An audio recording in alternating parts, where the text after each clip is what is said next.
حضرت ابراہیم اللہ کے خلیل جب خواب میں اپنے بیٹے اسماعیل کو ذبح کرتے دیکھتے ہیں تو خواب کو وہی سمجھ کر فوراً عمل کے لیے تیار ہو جاتے ہیں۔ بیٹے سے کہتے ہیں، اے میرے بیٹے، میں خواب میں دیکھتا ہوں کہ تمہیں ذبح کر رہا ہوں، تمہاری کیا رائے ہے؟ اسماعیل اطاعت کی انتہا پر جواب دیتے ہیں، ابا جان، جو حکم ہوا ہے اسے پورا کیجیے، آپ انشاءاللہ مجھے صابر پائیں گے۔ ذرا سوچئے، یہ صرف باپ بیٹے کا واقعہ نہیں، یہ اطاعت، وفا اور قربانی کا وہ اعلیٰ مقام ہے جہاں اللہ کی رضا کے لیے سب کچھ قربان کر دیا گیا۔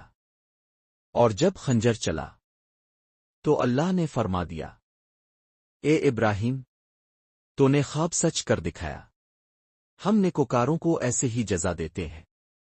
یاد رکھو، قربانی صرف جانور ذبح کرنے کا نام نہیں، یہ اپنے نفس، خواہشات اور گناہوں کو بھی ذبح کرنے کا وقت ہے۔ اللہ کے حکم پر سب کچھ قربان کر دینا، یہی اصل قربانی ہے۔